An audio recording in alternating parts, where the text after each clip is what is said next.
إلا ألا يجدن عليه فليقطعهما حتى يكون أسفل من الكعبين. وحدثنا يا ابن قال قرأت ولا مالك بن عبد الله بن الدينار أن ابن رضي الله عنهما قال عن ابن عمر رضي الله عنهما أنه قال نهى رسول الله صلى الله عليه وسلم أن يلبس المورم ثوبا مسبوخا بزعفران أو ورس، وقال من لم يجدن عليه فليلبس الخفين وليقطعهما أسفل من الكعبين. حدثنا يا ابن وابو الربيع الزهراني وقتيبة بن سعيد جميعا عن حماد قال يا اخبرنا حماد بن زيد عن عمرو عن جابر بن زيد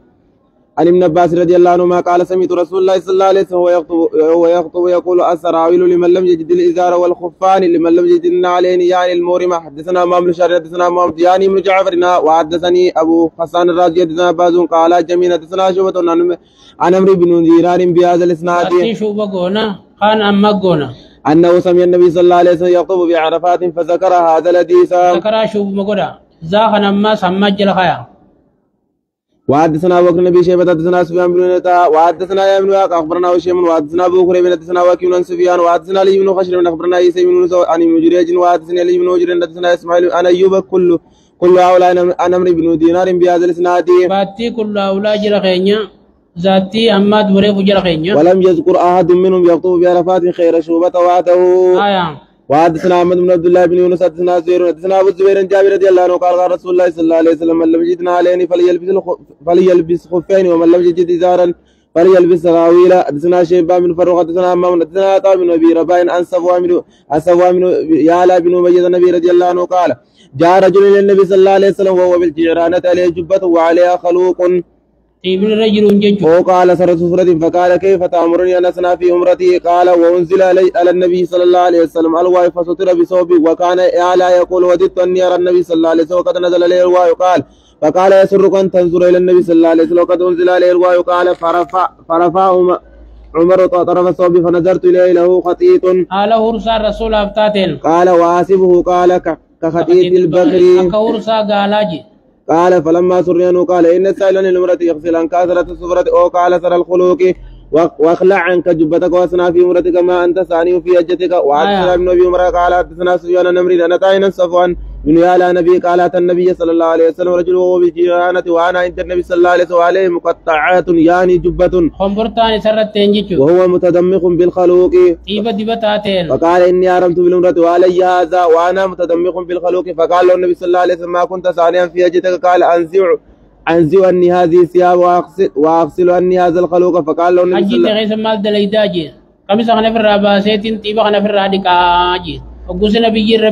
ما كنت ثانيا في حجتك فاصنعه في عمرتك. حدثني زهير بن حدثنا اسماعيل بن ابراهيم وحدثنا عبد المجيد اخبرنا محمد بن بكر قال اخبرنا ابن جريج وحدثنا علي بن خشر واللفظ له اخبرنا عيسى عن ابن جريج قال اخبرني عطاء ان صفوان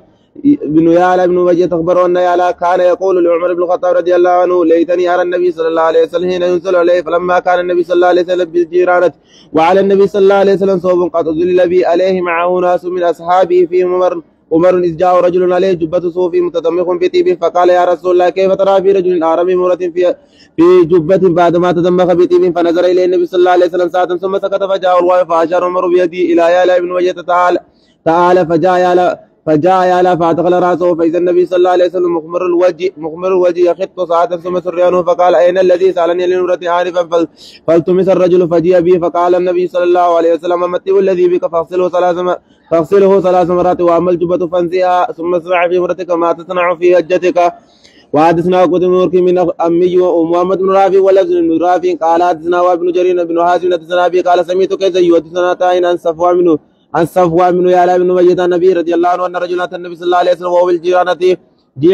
قد أهل بالعمرة وهو مسفر ليته وراسه وعليه جبة. فقال يا رسول الله إني أرمت بعمرتي وأنا كما ترى. فقال انزي عنك الجبة واغسل عنك الصفرة وما كنت ثاني في حجتك فاصنعه في عمرتك.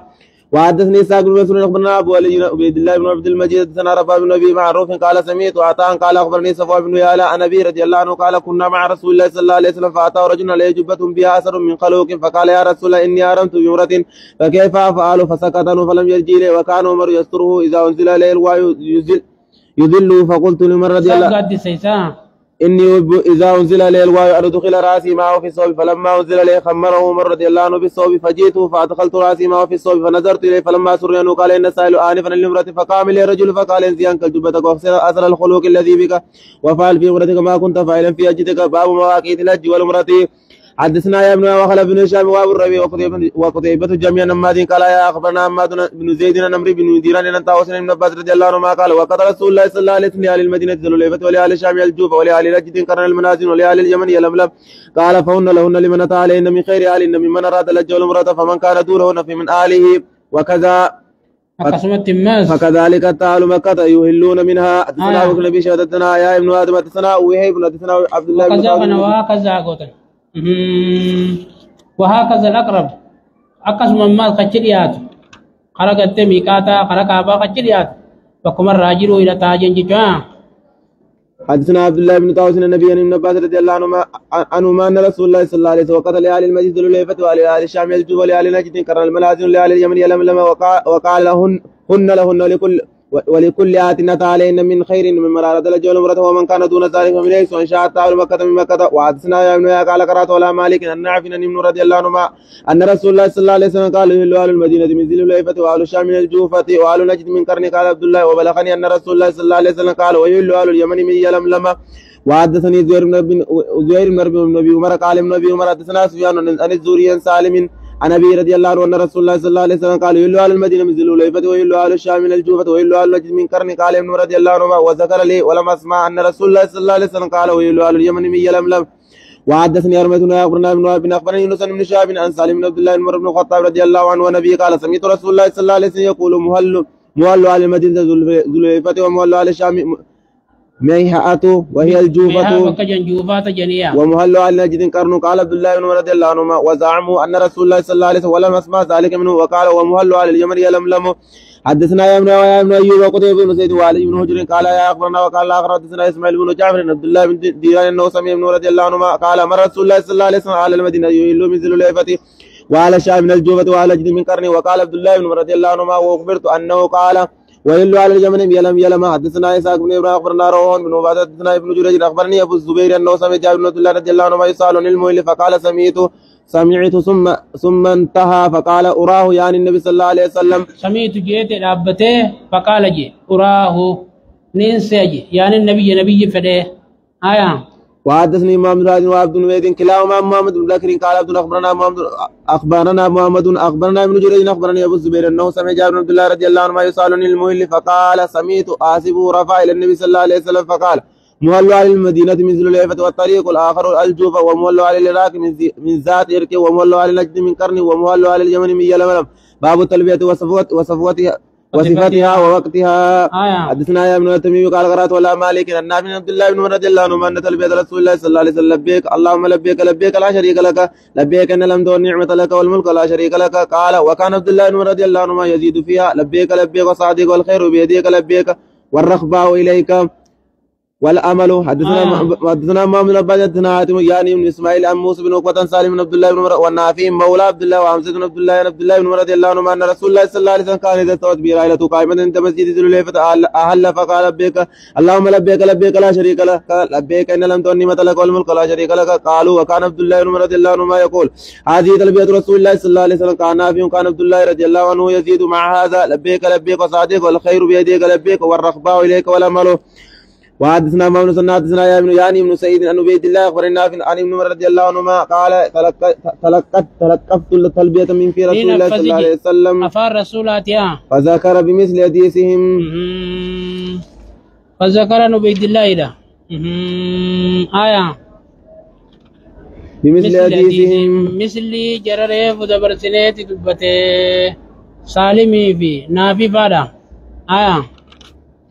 وحدثني هرمت يا اخبرنا ابن وهب اخبرني يونس بن شهاب قال فان سالم بن عبد الله بن عمر اخبرني عن أبي رضي الله عنه قال سمعت رسول الله صلى الله عليه وسلم ملبدا يقول لبيك اللهم لبيك لبيك لا شريك لك لبيك إن لم تؤني مثلك والملك لا شريك لك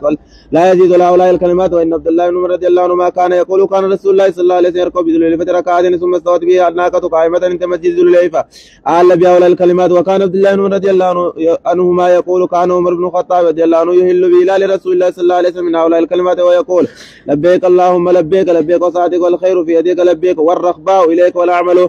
وحدثني عباد بن عبد العظيم الأنبري وحدثنا النضر بن محمد اليمامي وحدثنا كلمة يعني من عمار حدثنا أبو سمين بن عباس رضي الله عنهما قال كان المشركون يقولون لبيك لا شريك لك قال فيقول رسول الله صلى الله عليه وسلم ويلكم قد فيقولون أبو سنيف جيجان ويقولون إساني تجا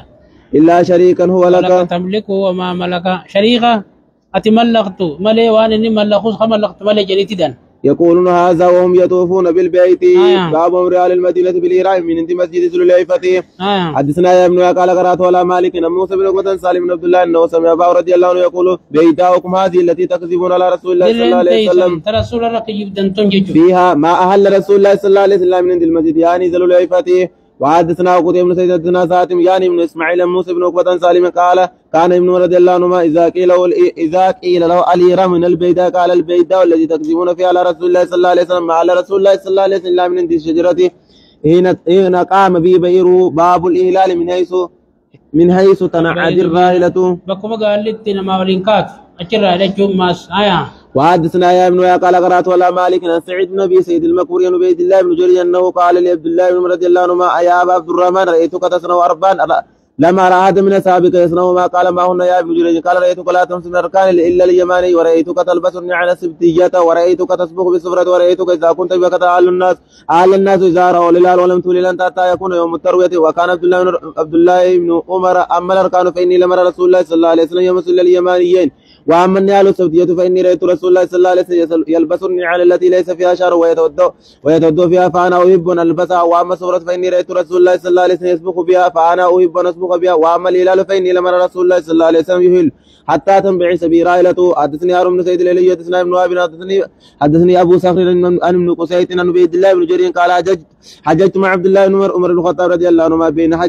حج وعمرة 12 مرة فقلت يا ابا عبد الرحمن لقد رايت منك 4 خصال وساق الحديث بهذا المعنى ساق علم قسيط يقول الا في قصة الهلال تنمليا فانه قال في رواية المقبوري فانه علم قسيط يغني رواية مقبرين قلبيا فذكره بمعنى سوى ذكره إياه فذكره ندبته معنى سن دبته بمعنى معنى إن دبته مليلة دبته جن مقبرين تدبته مليلة دبته يجو. وحدثنا ابو بكر بن شيبه حدثنا علي بن مسير عن عبيد الله النافع رضي الله عنهما قال كان رسول الله صلى الله عليه وسلم اذا وضع رجله في الخرز وانبعثت به راحلته قائما على منزل الحليفة. وحدثنا هارون بن عبد الله حدثنا حجاج بن ماتين قال ابن جرير اخبرني سالم بن كيسان النافع رضي الله عنهما انه كان يخبرون النبي صلى الله عليه وسلم حين سوت به ناقته قائمه. وحدثني ربيعه الله اخبرنا ابن وهب اخبرني حسين بن شهاب بن سالم بن عبد الله اخبرنا عبد الله بن رضي الله عنهما قال رأيت رسول الله صلى الله عليه وسلم ركب راحلته بذو الحليفة ثم يلوت حين تستوي به قائمة باب الصلاة في مسجد ذو الحليفة. كبر بالله